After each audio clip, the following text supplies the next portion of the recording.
দুরুদ ও সালাম যাহারো লাগিয়া, সবুজ গম্বুজ দেখো রে চাহিয়া। ইয়া আইয়ুহাল মুস্তাকনা বিন নূরি জামালিহি, ইয়া কাউসাইন মাহবুব রব্বিল মাশরিকাইনি। ইয়া আইয়ুহাল মুস্তাকনা বিন নূরি জামালিহি, ইয়া কাউসাইন মাহবুব রব্বিল মাশরিকাইনি।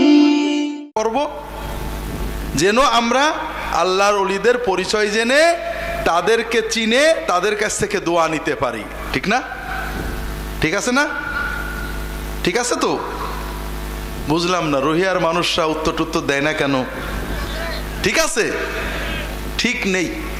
শোনেন, আমি কিন্তু ওয়াইজ না, আমি হলাম মাস্টার। ক্লাসে ভালো মাস্টাররা উল্টোপাল্টা প্রশ্ন করে কিন্তু, ঠিক না? ছাত্ররা মনোযোগ দিয়ে শুনছে কিনা চেক করার জন্য।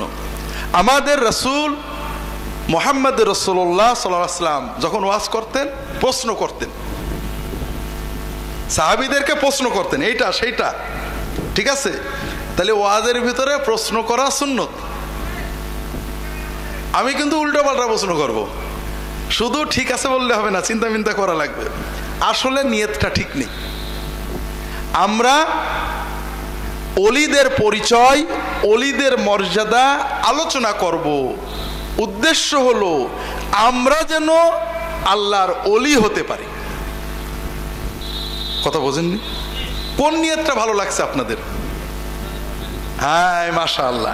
মনে করেন একজন গুরু, হুজুর, উস্তাদ, ট্রেইনার সাঁতার শিখায়। আপনি যে বললেন উস্তাদ একটু সাঁতার শিখিয়ে দেন, উস্তাদ নিয়ে গেলেন, আপনার হাত ধরে রাখলেন, আপনি সাঁতরালেন, বাবা এইভাবে পা দিতে হয়, এইভাবে হাত দিতে হয়, এইটা করতে হয়, হুজুর ধরে রাখলেন, আপনি সাঁতার কাটলেন। এরপরে গোসল টোসল করে উঠে আসলেন। আবার কিছুদিন পরে বললেন উস্তাদ একটু সাঁতার করব। উস্তাদ যে আইন কানুন বুঝিয়ে হাত ধরে রাখলেন, আপনি সাঁতার কাটলেন। 1 মাস 2 মাস পরে উস্তাদ আপনাকে সাঁতার কাটিয়ে দেয়। আর এক উস্তাদ সাঁতার শিখবো। উস্তাদ বলল চলো বাবা এইভাবে হাত দিতে হয়, এইভাবে পা দিতে হয়, এইভাবে। একটু হাত ধরে রাখলো, আপনি সাঁতরাচ্ছেন, হঠাৎ করে ধাক্কা দিয়ে পুকুরের ভিতরে, নদীর ভিতরে আপনার ফেলে দিল। উস্তাদ ধরো ধরো, মরে গেলাম, পানি খেয়ে গেলাম, অনেক ঢোক পানি টানি খেয়ে আপনি কোনো রকম সাঁতরে কুলে চলে আসলেন। উস্তাদ কোনটা ভালো? আগেরটাই ভালো, ঠিক না? হ্যাঁ, কোনটা ভালো? হ্যাঁ, পরের উস্তাদ সাঁতার শিখাবে, আর আগের উস্তাদ আজীবন হাতই ধরে রাখবে, সাঁতার আর শিখা হবে না। ঠিক আছে না? আপনারা কোন উস্তাদ চাচ্ছেন? 2-4 ঢোক পানি খাই সেও ভালো, সাঁতার একটু শিখে নি নাকি? হ্যাঁ, ড্রাইভিং শেখার কথা একই। যে উস্তাদ আপনার হাতে স্টিয়ারিং না দেবে, আজীবন স্টিয়ারিং ধরে শুধু নিয়ম বলবে, সাঁতার শিখতে পারবেন? গাড়ি চালানো শিখতে পারবেন না। তা আমরা আজকে আল্লাহর ওলিদের মর্যাদা এবং কি কাজ করে আল্লাহর ওলি হওয়া যায়, ওলিদের পরিচয়, এগুলো আলোচনা করব। উদ্দেশ্য হলো আমরাও যেন সকলে আল্লাহ তাআলার ওলি হতে পারি। তাহলে প্রথমে আমাদের একটা জিনিস বোঝা দরকার যে আল্লাহর ওলি হওয়ার কাজটা সহজ না কঠিন? কঠিন, ঠিক না ভাই? কিন্তু আমি আপনাদের কাছে একটা নতুন দাবি করছি, সেটা হলো আল্লাহর ওলি হওয়া সহজ। শুধু সহজই না, এই দুনিয়াতে সবচেয়ে সহজ কাজ। আপনারা মানলেন না, যদি মানতেন তাহলে সবাই সুবহানাল্লাহ বলে ফেলতেন। মানেননি বলে সুবহানাল্লাহ বলেননি। এখন মানেননি আপনারা, এটার কারণ আছে। কারণ আপনারা আজকের এই মুহূর্ত পর্যন্ত অনেক কথা শুনেছেন। আল্লাহর ওলি হওয়া 4টিখানি কথা না। আজকে আমি হঠাৎ দাবি করলাম যে আল্লাহর ওলি হওয়া সহজ, এটা আপনাদের বিশ্বাসে আসছে না। শুধু আমার প্রতি মহব্বতের কারণে আপনারা রাগ করেননি, ঠিক না? হ্যাঁ। তো এখন আমরা 2 দল হলাম। মনে করেন আমি আল্লাহর ওলি হওয়া সহজ, আর আপনাদের মত হলো আল্লাহর ওলি হওয়া কঠিন। এখন দুই দলে একটা বহস হোক, দেখি কার মত জয় হয়, নাকি বলেন? ঠিক আছে, আমার যুক্তিগুলো আপনাদের আগে বলি, এরপরে আপনাদের যুক্তিগুলো আমি বলে দিবানে। প্রথম কথা হলো, দুনিয়াতে যে কোনো কাজে সফলতা অর্জন করার জন্য একটা যোগ্যতা লাগে। যেমন একজন লোক ভালো গায়ক হবে, কিন্তু গলা আব্দুল্লাহ জাহাঙ্গীরের মতো ভ্যাড় ভিড়ে, ওর মনের ইচ্ছা 16 আনা আছে, চেষ্টাও 16 আনা আছে, কিন্তু গলা ভালো না, ও কি কোনোদিন ভালো গায়ক হতে পারবে?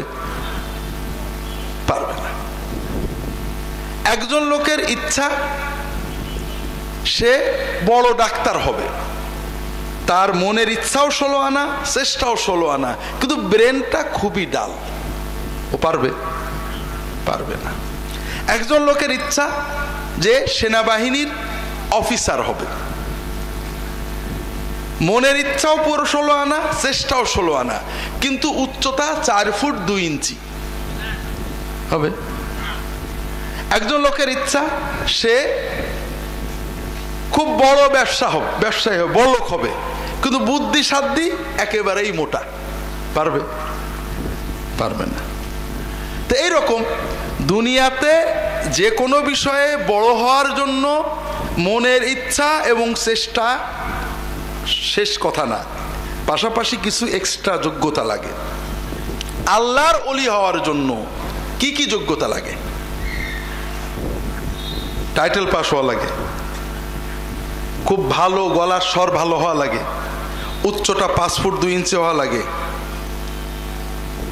চেহারা সুরত সুন্দর হওয়া লাগে, কথাবার্তা সুন্দর হওয়া লাগে, টাইটেল পাস করা লাগে, কোরআনের হাফেজ হওয়া লাগে, বলেন না কেন লাগে? সহি কেরাত লাগে, লাগে। আপনারা বুঝতে পারছেন না, ইমাম হওয়ার জন্য সহি কেরাত লাগে, কিন্তু আল্লাহর ওলি হওয়ার জন্য সহি কেরাত শর্ত না। খুব ভালো করে বোঝেন, আল্লাহর যে কোনো বান্দা বান্দি, নারী পুরুষ শিশু কিশোর, চোখওয়ালা কানা, কথাওয়ালা বোবা, বুদ্ধিমান নির্বোধ, টাকাওয়ালা গরিব, শিক্ষিত অশিক্ষিত, আল্লাহর যে কোনো বান্দা বান্দি যদি মনের ইচ্ছাটা পূর্ণ থাকে আর নবীজি মুহাম্মদ রাসূলুল্লাহ সাল্লাল্লাহু আলাইহি ওয়াসাল্লামের তরিকায় সাধ্যের ভিতরে তৌফিকের ভিতরে আল্লাহর ইবাদতের চেষ্টা করে, ওই ব্যক্তি আল্লাহর সেরা ওলি হয়ে যেতে পারে। আল্লাহর ওলি হওয়ার জন্য আল্লাহ আমাদের যেটুকু দিয়ে তৈরি করেছেন এর বাইরে কোনো যোগ্যতার দরকার হয় না। একজন মায়ের দুটো ছেলে, একটা ছেলে কথা সুন্দর বলে, আর একটা ছেলে গুঙো, কথা বলতে পারে না। মা তো গুঙোর কথা বোঝে না, ঠিক না? মা কি গুঙোর কথা বোঝে? বোঝে? বোঝে না, তাই না? মার কাছে শুনে দেখেন, দুনিয়ার কেউ না বুঝলেও মা কিন্তু গুঙোর কথা বোঝে। গুঙো কোন কথা বলে বাথরুমে যেতে চায় আর কোন কথা বলে ভাত খেতে চায় দুনিয়ার কেউ না বুঝলে কে বোঝে? মা বোঝে। মনে করেন আল্লাহর 3 জন বান্দা, একজন আব্দুল্লাহ জাহাঙ্গীর খুব ভালো আরবি জানে, আরবিতে আল্লাহর কাছে দোয়া করে, আর একজন আব্দুস সালাম আরবি মোটেই জানে না, একেবারে ঠাকুরগাঁয়ের রুহিয়া গ্রামের আঞ্চলিক ভাষায় আল্লাহর কাছে দোয়া করে আর কান্দে, আল্লাহ মাফ করে দাও, আল্লাহ এটা দাও। আর একজন কথাই বলতে পারে না, গুঙো, মনের থেকে আউ করে, মুখে কোনো কথা বেরোয় না। সওয়াব বেশি কার হবে? আমার হবে না। সওয়াব হবে কোনো ভাষার কারণে না, মনের ব্যথা, মনের আবেগের কারণে। কথা বোঝেননি? যার মনের আবেগটা যত সুন্দর হবে, যার চোখের পানি যত বেশি হবে, তার সওয়াব হবে। এখানে ভাষার কোনো কৃতিত্ব নেই। তাহলে আল্লাহর ওলি হওয়ার সুযোগ সবার জন্যই সমান, সবার জন্যই সহজ। কথা বুঝতে পারেননি? দ্বিতীয় কথা হলো, আল্লাহর ওলি হওয়া মানে আল্লাহকে খুশি করা, ঠিক না? এখানে ভুলে যাওয়ার আগে একটা জিনিস বলে রাখি, কথায় কথায় হয়তো আর বলতে পারবো না, আল্লাহর ওলি হওয়ার সুযোগ সবার জন্যই সমান, সবার জন্যই সহজ। তবে কয়েক ক্যাটাগরির মানুষের জন্য আল্লাহর ওলি হওয়া বেশি সহজ, আল্লাহ বেশি ছাড় দেয়। এক ক্যাটাগরি হলো যুবক। এক ক্যাটাগরি কি? যুবক। যুবকদের আল্লাহ শুধু ফরজ নামাজ পড়লে যে সওয়াব দেবে, আমার মতো পাকা দাড়ি বুড়ো তাহাজ্জুদ, ফরজ নফল তাহাজ্জুদ পড়ে যে সওয়াব পাবে, একটা যুবক শুধু ফরজ নামাজ পড়ে তার চেয়ে বেশি সওয়াব পাবে। যদি আমরা হাদিস ব্যাখ্যা করতে পারি পরে বলবো। আরেকটা হলো মহিলারা। মহিলাদের জন্য দুনিয়ায় মা হওয়া ইত্যাদি কষ্ট অনেক বেশি পুরুষদের চেয়ে। পুরুষরা মাতবরি করে, জুলুম করে, আর মায়েরা কষ্ট করে। আমি বাপ, তুই যাবি চলে যা, তো ছেলে আমার কাছেই থাকবে, আছে না? ও ছেলে হইতে কয় মাস কষ্ট করা লাগছিল? কষ্ট কে করছিল? কষ্টের উপরে কষ্ট, কষ্টের উপরে এক রাত তু বাপ জাগিনি, রাতের পর রাত কে জাগছে? মা জেগেছে। পেশাব গায়ে নিয়ে কষ্ট করছে কে? মা। তাহলে কষ্ট করে মা আর মাতবরি করে বাবাই। যেহেতু আল্লাহ মায়েদের এই ব্যস্ততা, কষ্ট, তাদের এই দুনিয়ার মানব সভ্যতা, মানব জাতি, মানব প্রজন্ম টিকিয়ে রাখার জন্যই তাদের দায়িত্ব বেশি দিয়েছেন, এজন্য তাদের জন্য আল্লাহর ওলি হওয়া সহজ করেছেন। আল্লাহ রাসূল সাল্লাল্লাহু আলাইহি ওয়াসাল্লাম বলেছেন, আইয়ুমা ইমরাআতিন সাল্লাত খামসাহা ওয়া সামাত শাহরাহা ওয়া আতাআত বালাহা ওয়া হাফিজাত ফারজাহা দাখালাত মিন আইয়ি আবওয়াবিল জান্নাতি শাআত। যদি কোনো মেয়ে শুধু 5 ওয়াক্ত ফরজ নামাজটা পড়ে, রমজানের ফরজ রোজাটা করে, আর স্বামীর সাথে মহব্বতের সাথে মিলে জুলে সংসারটা করে, আর নিজের পর্দা ইজ্জত আব্রু হেফাজত করে, আল্লাহ তাআলা এই 4টে কাজ করলে মেয়েদের জন্য জান্নাতের সব দরজা খুলে দেবেন। 3 নম্বর হলো সমাজের যারা সাধারণ মানুষ, গরিব মানুষ, কর্ম করে খায়, ছোট চাকরি, ছোট ব্যবসা, ছোট কর্ম, সমাজের মানুষ দাম দেয় না, সামাজিক মূল্যায়ন কম। যেমন সমাজে অনেক মানুষ আছে, আমরা দেখলে তাড়াতাড়ি স্টেজে নিয়ে আসি, বসতে দিই, সামনের কাতারে দিই, আছে না? না থাকলে খোঁজ নিই অমুক কোথায়, আছে না? আবার কিছু মানুষ আসে, মসজিদে আসলে যেখানে পারে দাঁড়ায়, কেউ খোঁজও নেয় না, আগেও যাইতে বলে না, না থাকলেও কেউ খোঁজ নেয় না, কেন নেই দেখতো অমুক, খোঁজ নেয় না, এরকম মানুষ আসে না? এইরকম মানুষ যারা, তাদের অন্তরটা খুব ভালো হয়, অহংকার থাকে না। যেমন আমি আব্দুল্লাহ জাহাঙ্গীর, আমার যদি সবাই স্যার বলে, কেউ যদি হুজুর বলে, চাচা বলে, আমার রাগ হবে। হ্যাঁ, আমার চিনলো না, আমার চাচা বললো, এটার নাম কি? অহংকার। আল্লাহ অহংকার আলা কাল পছন্দ করে না। কিন্তু সহজ মানুষ, চাচা বললেও কথা বলে, ভাই বললেও কথা বলে, মনে কোনো অহংকার নেই, সামনে গেলেও মনে যা থাকে, পিছনে বসলেও মনে তাই থাকে, মনে চিন্তা হয় না যে কেন সামনে গেলাম না। এই রকম ভালো সহজ সরল মানুষ, এদের জন্য আল্লাহর ওলি হওয়া আল্লাহ সহজ করেছে। যদি সুযোগ থাকে পরে বলবো, আগে আগের কথাগুলো বলার চেষ্টা করি। যেটা বলছিলাম, আমরা প্রথম কথা মোটামুটি বুঝলাম যে আল্লাহর ওলি হওয়া সহজ, কারণ এর জন্য আল্লাহ যাকে যেটুক যোগ্যতা দিয়েছেন অতিরিক্ত কোনো যোগ্যতা লাগে না, ঠিক না? তাহলে দুনিয়ায় যত কাজ আছে সব কাজের ভিতরে আল্লাহর ওলি হওয়াটা আমাদের সবচেয়ে সহজ কাজ, ঠিক না? এরপরে আরো বোঝার চেষ্টা করি। আল্লাহর ওলি হওয়া মানে আল্লাহকে খুশি করা, ঠিক না ভাই? আমরা দুনিয়াতে প্রতিটি মানুষই অন্য মানুষকে খুশি করতে ব্যস্ত থাকি।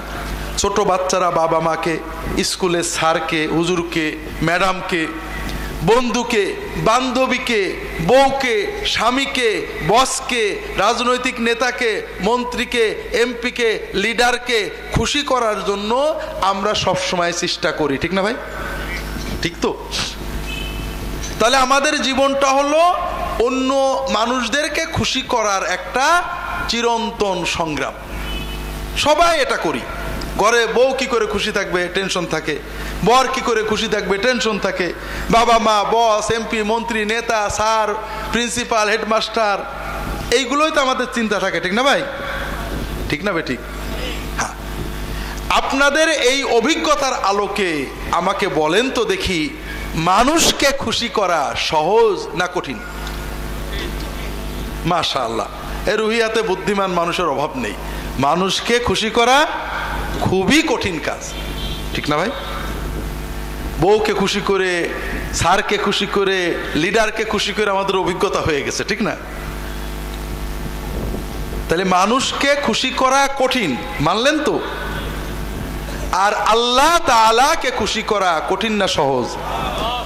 আল্লাহ নিজে বলেছেন, ইযা তাকাররাবা ইলাইয়া আবদি শিবরান তাকাররাবতু ইলাইহি যিরান। আমার বান্দা যখন আমার দিকে এক বিগত এগিয়ে আসে, আমি আল্লাহ তাআলা বলছেন আমি ওই বান্দার দিকে এক হাত এগিয়ে চলে যাই। আল্লাহ বলছেন, ওয়াইদা তাকাররাবা ইলাইয়া আবদি মাশিয়ান তাকাররাবতু ইলাইহি হারওয়ালা। আমার বান্দা যদি আমার দিকে হেঁটে হেঁটে এগোয়, এক পা দু পা করে, যুবক ছেলে নামাজ কালাম পড়তো না, নিয়ত করলো যে অনেক গুনাহ করি, একটা আর করবো না, নামাজটা কোনতে পড়বো, এক পা এগোলো। বৃদ্ধ মানুষ অনেক অন্যায় করেছে, নিয়ত করলো একটা গুনাহ বাদ দেবো, একটা আমল শুরু করব। একজন মহিলা পর্দা করতো না, নিয়ত করলো যে অনেক গুনাহ হয়েছে, অনেক অন্যায় তো করি, অন্তত বেপর্দা আর চলবো না।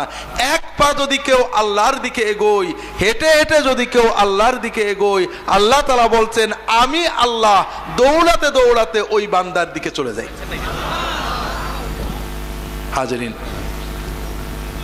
তাহলে মানুষকে খুশি করা কঠিন আর আল্লাহ তাআলাকে খুশি করা সহজ। আচ্ছা বলেন তো, মানুষকে খুশি করা কঠিন, কিন্তু খুশি রাখা, খুশির কন্টিনিউশন, আর বেজার হবে না, খুশিই থাকবে, খুশি রাখা সহজ না কঠিন? আরো কঠিন। খুশি করা যতটুকু কঠিন, খুশি রাখা আরো বেশি কঠিন। দেখা গেল বউকে খুশি করতে বাপ ছাড়ছি, মা ছাড়ছি, ভাই বোন ছাড়ছি, 13 বছর সংসার করছি, 13 বছরের মাথায় বউ চলে যায়, এরকম ঘটনা ঘটনা এক কথায় খুশি বাজারে চলে যায়। কিন্তু আপনারা পুরুষেরা তো এরকম করেন না। বউটা আপনার জন্য বাপ ছেড়েছে, মা ছেড়েছে, আজীবন আপনার বাচ্চা কাচ্চার গুছাপ করেছে, বাপ মায়ের খেদমত করেছে, 10 বছর পরে বউটাকে ছেড়ে দিলেন, 12টা বিয়ে করে নিয়ে আসলেন, ঘটে না ঘটে না? তাও ঘটে। তাহলে খুশি করা যত কঠিন, খুশি রাখা তার চেয়ে বেশি কঠিন। এজন্যই প্রেমের, দয়ার, মমতার প্রিয় বউ, স্বামী, বাবা, মা, আপনজন, আমরা যখন কোনো অন্যায় করে ফেলি সঙ্গে সঙ্গে রাগ করে, ঠিক না? এতদিন খুশি ছিল, একটা অন্যায় করেছি এমন বেজার হয়েছে, রাগারাগি করে, ঠিক না? ঠিক। আর আমাদের মালিক মাবুদ আল্লাহ সুবহানাহু ওয়া তাআলাকে খুশি করা যত সহজ, খুশি রাখা আরো বেশি সহজ। সুবহানাল্লাহ বলেন না? বাবা, মা, বউ, স্বামী একটা অন্যায় করলেই রেগে যায়, একটা ভুল হলেই রাগ করে। আর বান্দা গুনাহ করে, গুনাহ করে, গুনাহ করে। আল্লাহ ফেরেশতাদের শিখিয়ে দিয়েছেন, বান্দা গুনাহ করলে অন্তত একদিনের ভিতরে গুনাহটা লাগবে না, ও যদি একদিনের ভিতরেও তওবা করে ওর কোনো গুনাহই লাগবে না। ইন্নাল্লাহা ইয়াবসুতু ইয়াদাহু বিল-লাইলি লিয়াতুবা মুসিউন নাহার ওয়া ইয়াবসুতু ইয়াদাহু বিন-নাহার লিয়াতুবা মুসিউল লাইল। আল্লাহ তাআলা রাত্রে বেলায় হাত বাড়িয়ে দেন, বান্দা তুমি দিনের বেলায় গুনাহ করেছো, রাত্রে বেলায় তওবা করো, আমি সব গুনাহ মাফ করে দেব। তওবা করা মানে, তওবা মানে হুজুরের কাছে যে আস্তাগফিরুল্লাহ, আস্তাগফিরুল্লাহ, রাব্বি রাব্বি এইগুলো পড়া, ঠিক না ভাই? না, তওবা করা হুজুরের কাছে যাওয়া অন্য কারণে, গুনার ভয় মনে আনা, তওবার গুরুত্ব বোঝা, তওবা কিভাবে করতে হয় শেখা, এই জন্য হুজুরের কাছে যাওয়া যায়। কথা বোঝেননি? গুনাহ করেছি কার কাছে? তাহলে তওবা করবো কার কাছে? আল্লাহর কাছে। এখানে আর কেউ নেই। তওবা মানে 4টে জিনিস। 1 নম্বর হলো অন্যায় গুনার কারণে মনে অনুতপ্ত হওয়া, যে অন্যায় করেছে, আল্লাহ অন্যায় করেছে। 2 নম্বর আল্লাহর কাছে মাপ চাওয়া। 3 নম্বর আর কোনোদিন আল্লাহ করব না, এইটা নিয়ত করা। 4 নম্বর বান্দার হক থাকলে ফিরিয়ে দেওয়া।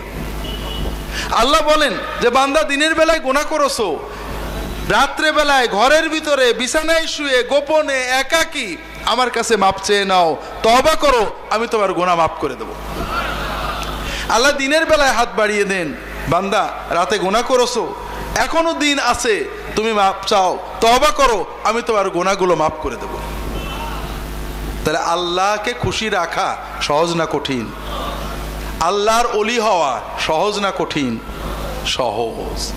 কিন্তু আমরা একটা চুক্তি ছিল আপনাদের সাথে, যে আমার মত তো বললাম, আর আপনাদের মতটাও তো বলা লাগবে। আপনাদের মত হলো আল্লাহর ওলি হওয়া কঠিন।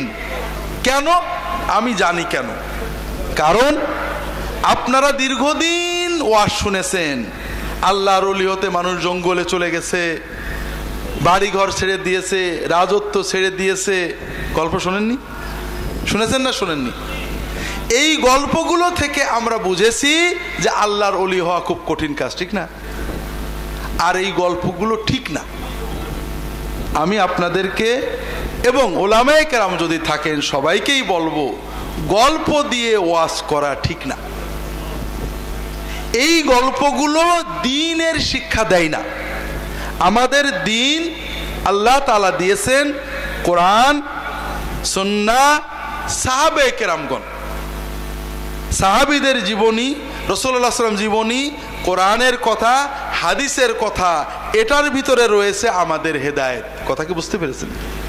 গল্পগুলো একটু সমস্যা। 1 নম্বর, এই গল্পগুলোর কোনো সনদ পাওয়া যায় না, এটা কি সত্য না মিথ্যা, জাল জালিয়াতি বোঝা যায় না। 2 নম্বর, এই গল্পগুলো যাদের নামে বলি তারা দ্বীনের মডেল না। কথা কি বুঝতে পারছেন? আল্লাহ তাআলা আমাদেরকে দ্বীন দিয়েছেন, দ্বীনের জন্য মডেল দিয়েছেন। প্রথম আমাদের মডেল, আদর্শ, কুদওয়া মুহাম্মদুর রাসূলুল্লাহ সাল্লাল্লাহু আলাইহি ওয়াসাল্লাম। আল্লাহ তাআলা কোরআনে বলেছেন, কুল ইন কুনতুম তুহিব্বুনাল্লাহ ফাত্তাবিউনি, তোমরা যদি আল্লাহকে মহব্বত করো, আল্লাহর রেজামন্দি সন্তুষ্টি চাও, তাহলে মুহাম্মদুর রাসূলুল্লাহ সাল্লাল্লাহু আলাইহি ওয়াসাল্লামের অনুসরণ করতে হবে। আর কোরআনে আল্লাহ বলেছেন, ওয়াস-সাবিকুনাল আউয়ালুনা মিনাল মুহাজিরিন ওয়াল আনসার ওয়াল্লাযীনা ইত্তাবাউহুম বিইহসান রাদিয়াল্লাহু আনহুম ওয়া রাদু আনহু ওয়া আ'আদ্দা লাহুম জান্নাতিন তাজরি তাহতাহাল আনহার। সাহাবায়ে কেরামগণ যারা প্রথম অগ্রগামী মুহাজির এবং আনসার, আল্লাহ তাআলা তাদের জন্য জান্নাত রেডি করেছেন, তাদের উপরে আল্লাহ তাআলা খুশি হয়েছেন। আর পরের মানুষরা যদি জান্নাতে যেতে চায়, আল্লাহর রেজামন্দি খুশি চায়, তাহলে ওই সাহাবীদের, প্রথম অগ্রগামী সাহাবীদের অনুসরণ করতে হবে। তাহলে সাহাবীদেরকে আল্লাহ তাআলা মডেল বানিয়েছেন, মুহাম্মদ রাসূলুল্লাহ সাল্লাল্লাহু আলাইহি ওয়াসাল্লাম আমাদের মডেল। এর পরের যত বুজুর্গ আউলিয়া কেরাম আমাদের মাথার মণি, মহব্বতের পাত্র, কিন্তু তারা মডেল না। তাদের অনেক ভালো কাজ আছে, 2-1টা কাজ ইজতিহাদি ভুল থাকতে পারে, অথবা রিওয়ায়াত আমরা জানি না। এই জন্য দ্বীনের যদি সত্যিকারের মেজাজ তৈরি করতে হয়, আমার অনুরোধ হলো, যদি সত্যিকারের দ্বীনের পথে চলতে চান, আমার অনুরোধ হলো কোরআন এবং সুন্নাহ এবং প্রয়োজন হলে সাহাবায়ে কেরামের জীবনী দিয়ে ওয়াজ করেন, ইনশাআল্লাহ অনেক অনেক অনেক সহজে উম্মতের অনেক ভালো করতে পারবেন। 2-1টা উদাহরণ না দিলে আপনারা আমার কথা মানবেন না, আমি জানি।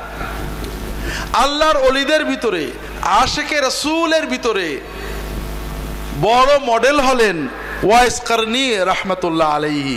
নাম শোনেননি? ওয়াইস কারনীর গল্প শোনেননি? শুনেছেন। ওয়াইস কারনী কি করছিলেন বলেন না ভাই? দাঁত ভেঙে ফেলে, দেখেন সবাই আপনারা জানেন। তাহলে রাসূলুল্লাহ সাল্লাল্লাহু আলাইহি ওয়াসাল্লামের আশিকের চূড়ান্ত পর্যায়ে ছিলেন ওয়াইস কারনী, তিনি দাঁত ভেঙে ফেলছিলেন। সাহাবা একরাম কি দাঁত ভাঙছিলেন? তাহলে ওয়াইস করনি সাহাবিদের চেয়েও বড় আশেক ছিলেন, ঠিক না? আমরা একটু বুঝি।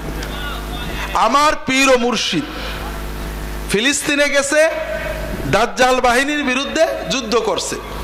হঠাৎ খবর আসলো মোবাইলে, আমার পীর ও মুর্শিদ ইহুদিদের গুলি লেগে শহীদ হয়ে গেছেন। আমি সঙ্গে সঙ্গে একটা পিস্তল নিয়ে নিজের বুকে নিলে গুলে নিয়ে আমিও শহীদ হয়ে গেলাম।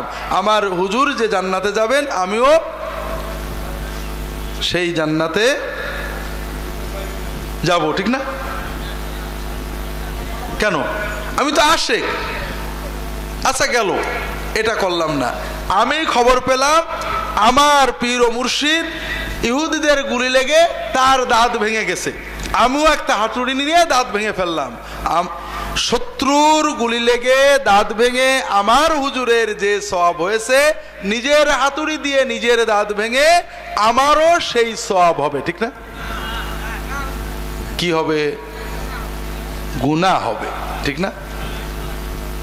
কেউ যদি সচেতন অবস্থায়, হুশ থাকা অবস্থায় নিজের দাঁত নিজে ভাঙে, নিজের হাত নিজে কাটে, নিজের গায়ে বাড়ি দেয়, নিজের গায়ে আঘাত দেয়, সওয়াব হবে না গুনাহ হবে?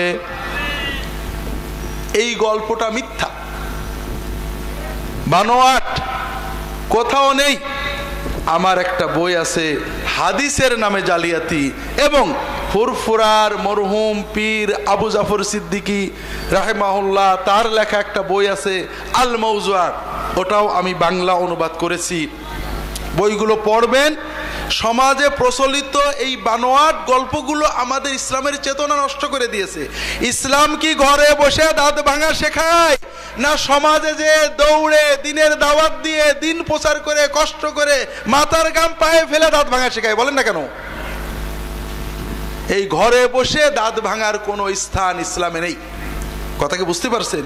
এই গল্পগুলো আমাদেরকে মোহিত করে, চমৎকৃত করে, জোরে জোরে সুবহানাল্লাহ আমরা বলি, কিন্তু গল্পের ভিতরে কোনো শিক্ষা নেই। এটা ইসলাম বিরোধী শিক্ষা দেয়। কথা বোঝেননি? বুঝলেন কিছু? আল্লাহর ওলি হওয়ার মডেল হযরত ইব্রাহিম ইবনে আদহামের গল্প শোনেননি? তিনি রাজা ছিলেন, রাজত্ব করার পাশাপাশি, রাজ্য চালানোর পাশাপাশি তিনি আল্লাহর ওলি হওয়ার জন্য তাহাজ্জুদ পড়তেন, চেষ্টা করতেন। একদিন রাতে ছাদের উপরে, ওনার রাজপ্রাসাদের ছাদের উপরে খটখট খটখট আওয়াজ হচ্ছে। তিনি বললেন যে উপরে কে? উপর থেকে নাকি আওয়াজ আসলো, আমি খিজির। আপনি হুজুর ছাদের উপরে কি করেন? আমি উট খোঁজ করছি। হুজুর আপনি কি পাগল হয়েছেন? রাজবাড়ির ছাদের উপরে কি উট চড়ে নাকি? উপর থেকে নাকি বলা হলো, তুমি কি পাগল হয়েছো? রাজপ্রাসাদে শুয়ে রাজা হয়ে কি আল্লাহর ওলি হওয়া যায় নাকি? তখন উনি রাজত্ব ছেড়ে দিয়ে জঙ্গলে চলে গেলেন, জঙ্গলে যেয়ে নাকি ওলি হয়ে গেলেন। গল্প শুনেননি? যখন গল্প শুনেছেন, আমি তো একটু ঘুরিয়ে বললাম, নইলে গল্প বলার ভিতরে 50 বার সুবহানাল্লাহ হয়ে যেত। কিন্তু এটা কি ইসলামের শিক্ষা? উলামায়ে কেরাম বলেন তো, ইসলাম কি আমাদেরকে জঙ্গলে যে রাজা হওয়া শেখায়, এই অলি হওয়া শেখায়? অলিদের ভিতরে বড় অলি, সকল পীরের বড় পীরকে আব্দুল কাদের জিলানী রহমতুল্লাহ আলাইহি। বলেছি না আপনাদের, আমি মাঝে মাঝে উল্টো প্রশ্ন করব, একটু ঘুরেই দিছি। পীর মানে, আসলে পীর শব্দ তো কোরআনে নেই, পীরের আরবি শায়েখ এটাও কোরআনে নেই। পীর মানে যে আমাদের হেদায়েত করবে, দিন শেখাবে, মুর্শিদ। কথা বোঝেননি? সারা বিশ্বের সকল মানুষের সবচেয়ে বড় মুর্শিদ, সবচেয়ে বড় হাদি কে? হ্যাঁ, এবার কি জায়গা পর্যন্ত পৌঁছাতে পেরেছেন? বিশ্বের মানবতার বড় পীর, বড় হাদি, বড় মুর্শিদ কে? মুহাম্মদুর রাসূলুল্লাহ সাল্লাল্লাহু আলাইহি ওয়াসাল্লাম। তবে নবীদের পরে বড় পীর কে? আব্দুল কাদের জিলানী। এইবারও ঠকছেন। রাসূলুল্লাহ সাল্লাল্লাহু আলাইহি ওয়াসাল্লাম না, পিতামাতা যার যার। রাসূলুল্লাহ সাল্লাল্লাহু আলাইহি ওয়াসাল্লাম এবং আম্বিয়া কেরামের পরে আদম থেকে কিয়ামত পর্যন্ত সব পীরের বড় পীর, সব অলির বড় অলি সাহাবায়ে কেরামগণ। শোনেন নিয়ে কথা, মনোজগৎ ময়লা হয়ে গিয়েছে, আমরা জায়গা থেকে সরে গেছি এই গল্প শুনতে শুনতে। যেখানে গেলে আল্লাহর অলি হওয়া সহজ হতো, সেখানে না যে আমরা অনেক দূরে রয়ে গেছি। নবীদের পরে আল্লাহর বড় অলি কারা? সাহাবায়ে। এটাকে আমি বলছি না, নবী, আল্লাহর কোরআন এবং নবীর হাদিস বলছে। আল্লাহর কোরআন, নবীর হাদিস এবং উম্মতের ইজমা হলো যে আম্বিয়া কেরামের পরে সবচেয়ে বড় আউলিয়া হলো সাহাবায়ে কেরামগণ, ঠিক না? আব্দুল কাদের জিলানী রহমতুল্লাহ আলাইহি, আমরা জানিও না, সাহাবীদের যুগের, নবীর যুগের 500 বছর পরের মানুষ, অনেক পরের মানুষ। তিনি বড় বুজুর্গ অলি ছিলেন, কিন্তু সবচেয়ে বড় অলি বললে যদি এরকম বলেন, আসলটা নষ্ট হয়ে যাবে। সাহাবীদের ভিতরে বড় অলি কারা? আবু বকর, ওমর, ওসমান, আলী রাদিয়াল্লাহু তাআলা আনহুম, ঠিক না? তাহলে নবীদের পরে সকল অলির বড় অলি, সকল পীরের বড় পীর আবু বকর, ওমর, ওসমান, আলী রাদিয়াল্লাহু তাআলা আনহুম আজমাইন। তারা কি রাজপ্রাসাদে রাজত্ব করে অলি হয়েছিলেন, না জঙ্গলে যে অলি হয়েছিলেন? বড় কষ্টের কথা ভাইরা, অমং জঙ্গলে যে অলি হয়েছে, রাজপ্রাসাদ ছেড়ে দিয়েছে, 15 বছর জঙ্গলে থেকেছে, 30 বছর দাঁড়িয়ে দাঁড়িয়ে সারা রাত তাহাজ্জুদ পড়েছে, সারাদিন রোজা রেখেছে। এই সব কথা শুনে সুবহানাল্লাহ বলা যায়, কিন্তু এই কথাগুলো দিনের মডেল না, এগুলো পালন করা যায় না। ইসলাম জঙ্গলে যে অলি হওয়া শেখায়নি। রাজত্ব করে, সংসার করে, বাচ্চা কোলে করে, ব্যাগ কাঁধে নিয়ে, কাঠ বাড়ির বউয়ের জন্য কাঠ কুড়িয়ে কাঁধে নিয়ে, থলে বস্তা কাঁধে নিয়ে, মানুষের ভিতরে কষ্ট করে নাঙল চলে হাল চালিয়ে, মানুষকে কষ্ট করে আল্লাহর দিনের দাওয়াত দিয়ে, বউ বাচ্চা বিবি রাগ করবে, রাগের মুখে সবর করে, কষ্ট করে সংসার করে আল্লাহর অলি হওয়া শিখিয়েছে ইসলাম। বড় কষ্টের কথা ভাইরা, আল্লাহর অলি হওয়ার যে পথ কোরআন শিখিয়েছে, যে পথ রাসূলুল্লাহ সাল্লাল্লাহু আলাইহি ওয়াসাল্লাম শিখিয়েছেন, যে পথ সাহাবায়ে কেরাম শিখিয়েছেন, এটা না জানার কারণেই আজকে আমরা আল্লাহর অলি হওয়া কঠিন মনে করি। তো ভাইরা, আরো বড় কথা আছে। ওই গল্প বলছে রাজপ্রাসাদে থেকে নাকি অলি হওয়া যায় না, ঠিক না? এই গল্প তো তাই বললো। আর আল্লাহ রসুল সাল্লাল্লাহু আলাইহি ওয়াসাল্লাম বলছেন রাজপ্রাসাদে থাকলে আল্লাহর অলি হওয়া সহজ। খুব ভালো করে বুঝুন। আজকে হয়তো লম্বা বলতে পারবো না, একটা হাদিস বলার নিয়ত আছে, জানি না বলতে পারবো কিনা। একটা মানুষ সারা রাত তাহাজ্জুদ পড়ে, সারা দিন নফল রোজা রেখে যে সওয়াব পাবে, আর একটা মানুষ একজন মাজলুমকে জুলুম থেকে বের করে, একজন বেদনা ক্লিষ্ট মানুষের মনের বেদনা দূর করে, একজন অসহায় মানুষকে কষ্ট থেকে উদ্ধার করে, একজন সাধারণ মানুষের ইনসাফ দিয়ে হক আদায় করে দিয়ে সারা রাত তাহাজ্জুদ পড়ার চেয়ে সারা দিন 12 মাস 40 বছর নফল রোজা রাখার চেয়ে অনেক বেশি সওয়াব পাবে। আল্লাহ তাআলা ঘরে বসে শুধু শুধু নফল ইবাদতের জন্য আমাদের বানাননি। এগুলোর পাশাপাশি সমাজে অসহায়ের পাশে দাঁড়ানো, গরিবের সাহায্য করা, মাজলুমকে সাহায্য করা, এটা আল্লাহ বড় ইবাদত হিসেবে গণ্য করেছেন। একজন মাজলুমের ব্যথা হয়তো আমি দূর করতে পারবো না, কিন্তু রাজপ্রাসাদে থেকে পারা যায়, ঠিক না বে ঠিক? একজন ডিসি, এসপি, এমপি, রাজনৈতিক নেতা পারেন একজন এতিম বিধবার পাশে দাঁড়াতে। ডাক্তারখানায় গিয়েছিল, চিকিৎসা দেয় না হাসপাতালে, বলে চেম্বারে যাও, গরিব মানুষ যেতে পারে না। একজন মানুষ তাকে হাসপাতালে ভর্তি করতে পারে, তার চিকিৎসার ব্যবস্থা করতে পারে। আর এই ইবাদতটার ভিতরে যে সওয়াব আছে, সারা রাত তাহাজ্জুদ পড়লে এই সওয়াব নেই। কাজেই ভাইরা, একজন রাজা, বাদশাহ, মন্ত্রী, মিনিস্টার, এমপি, ক্ষমতায়, শাসনে, প্রশাসনে, সামাজিক মর্যাদায় থাকা একজন মানুষ শুধু ফরজ ইবাদত পালন করার পাশাপাশি যদি মানুষের পাশে দাঁড়ায়, মানুষকে সাহায্য করে, মানুষের কাছে ইনসাফ পৌঁছে দিতে পারে, ও অনেক আগে আল্লাহর ওলি হয়ে যেতে পারবে। তো ভাইরা, যেটা বলছিলাম ভাই, এই গল্পগুলো আমাদেরকে আল্লাহর ওলি হওয়াকে কঠিন বানিয়ে ফেলেছে। উলামায়ে কেরামের বলবো, সাহাবীদের গল্পে চমক আসে না, এই জন্য আমরা এই সব গল্প বলি। যেমন আমাদের রুচি নষ্ট হয়ে গিয়েছে। আমি যদি এখন বলি, আপনারা সুবহানাল্লাহ বলেন না, কিন্তু বললে কোনো দোষ নেই। আমি যদি বলি যে আল্লাহর অমুক অলি বুজুর্গ ভাইরা 40-50 বছর একটানা সারা রাত তাহাজ্জুদ পড়ে সারাদিন নফল রোজা রেখেছে, আপনারা সবাই সুবহানাল্লাহ বলবেন, ঠিক না? যদি বলি ঈশার নামাজের ওযু দিয়ে ফজরের নামাজ পড়েছে, সবাই বলবেন সুবহানাল্লাহ, ঠিক না? বলবেন না? কিন্তু এটা কি করা যায়? আপনি করতে পারবেন? দুনিয়ার কেউ করতে পারে? এটা একটা অবাস্তব কথা, কিন্তু আমরা সুবহানাল্লাহ বলবো কারণ শুনে মজা লাগে। আর আমি যদি বলি যে আল্লাহর একজন বুজুর্গ বান্দা 12 মাস প্রতি রাত্রে 2 ঘন্টা তাহাজ্জুদ পড়তেন, পড়শি মাসে 3টে নফল রোজা রাখতেন, কেউ সুবহানাল্লাহ বলবে না, বলবে নাকি? কিন্তু এটা হলো সাহাবীদের তরিকা, কথা বোঝেননি? এটা পালন করা যায়, এটা অনুকরণ করার যোগ্য, কিন্তু আপনি যেটা বলছেন এটা অনুকরণীয় নয়। কাজেই ভাইরা, আমাদের যদি সত্যিকারের আল্লাহর ওলি হওয়ার এই সহজতম পথ জানতে হয়, তাহলে আল্লাহ রাসূল সাল্লাল্লাহু আলাইহি ওয়াসাল্লাম এবং সাহাবীদের কাছে যেতে হবে। কথা কি বুঝতে পেরেছে? পরবর্তী বুজুর্গরা আমাদের রাহবার, তারা আমাদেরকে রাসূলুল্লাহ সাল্লাল্লাহু আলাইহি ওয়াসাল্লাম এবং সাহাবী পর্যন্ত পৌঁছে দেবেন। তাদেরকে আমরা ভালোবাসবো, তাদের নসিহত নেব, কিন্তু তাদেরকে নিয়েই আবর্তিত থাকবো, তাদের নিয়েই ওয়াজ হবে। এই রকম অবস্থা হলে এই ভুল ধারণাগুলো জন্মাতেই থাকবে। আল্লাহ তাআলা আমাদেরকে সহি সমঝ দান করুন, আমিন।